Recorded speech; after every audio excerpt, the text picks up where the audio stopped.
This application activity, called Magic Pen, will get the children thinking creatively and show them that they are created by God to be creative, and that their creativity can change the world around them. In the activity, the children will pass a pen around the circle. Each child will think of an object and use their bodies and the pen to show the object so that the rest of the circle can guess it. Lead the activity something like this. All right, guys, let's say our main point for today, okay? You guys say it on 3. 1, 2, 3. God is creative, so I can be creative. All right, very good. Now, some of you, when you say that, you may be thinking, you know what? Not really me. I'm not really that creative. But the truth is, you are. God has put amazing creativity inside of you. And so we're going to play a little game called Magic Pen. Now, I have here a magic pen. But you know what? The pen itself is not actually what's magic. What's magical is what you do with it through the creativity that God has given to each one of you. All right, so we're going to go around the circle, and you're going to take the pen and you are going to transform it into something. All right, and then you're going to do that action, and the rest of us are going to try to guess what it is. So, for example, if I were to take the pen and go like this, what is it? Fishing pole. It's a fishing pole. Very good. So the rest of you guys are going to take and transform the pen into something. And what you have to guess is not like the action. It's not fishing, but you have to guess what the pen itself has become. All right, now there's only 2 things you cannot do. 1, you cannot make it a pen or any other writing instrument, since it already is one.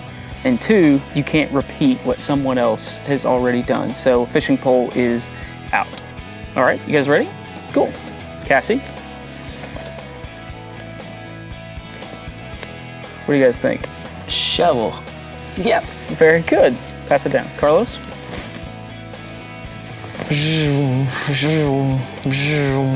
Lightsaber. Nice. Very good.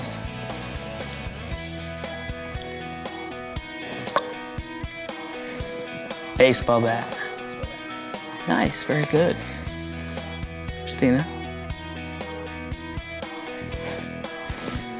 Conductor's wand. Oh, very good. Let's try it again. Cassie?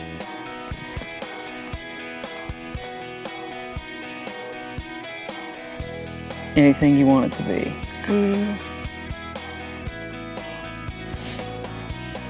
A fork.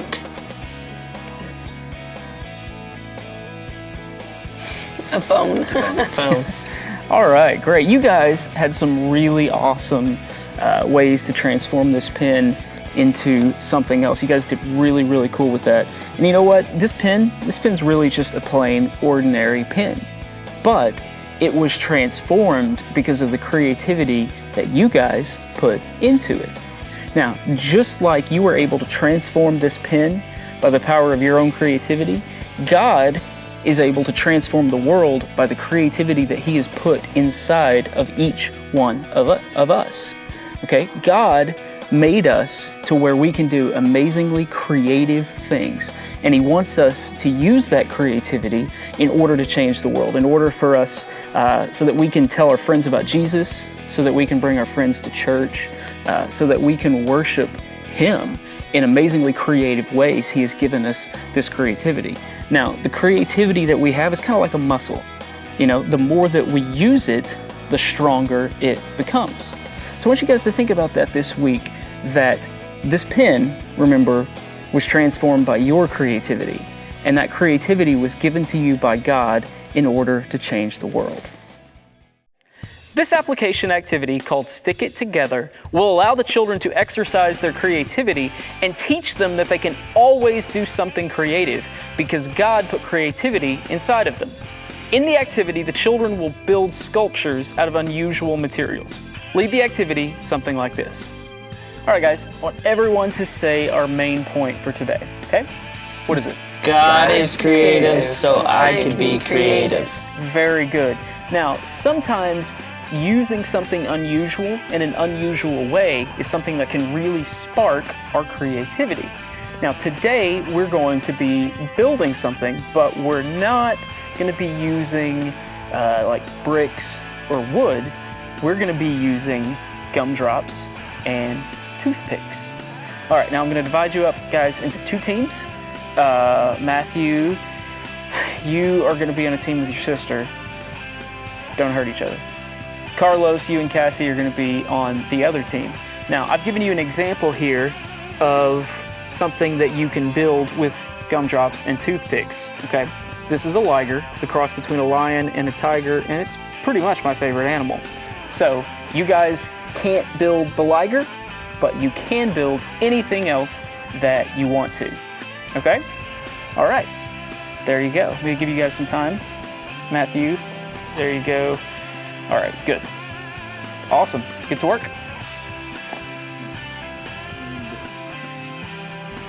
All right, great job on finishing your projects. Now let's try to guess. What each team did. Carlos, Cassie, what do you guys think that Matt and Christina's project is? A house? Yep, very good. What do you guys think their project is? A spaceship? Is it a spaceship? Cool. All right, very good.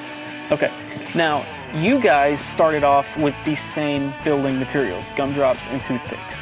But what's cool to see is that you came up with completely different projects and made them look completely different from each other. One of the amazing things about God's creativity is He gives us the ability to look at things in different ways. He gives us the ability to see things differently.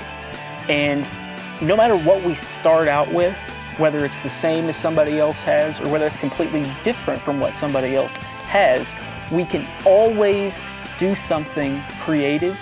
We can always do something cool with whatever we have because God has put amazing creativity inside of each one of us.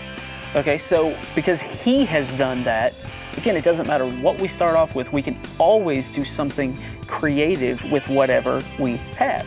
Now, it might be easy for some of us to think, well, you know what, I don't really have much or whatever, so I can't be creative, but that's not true. You can be creative with whatever you have because God is the one who made you creative in the first place. So this week I want you guys to remember God is creative, so I can be creative.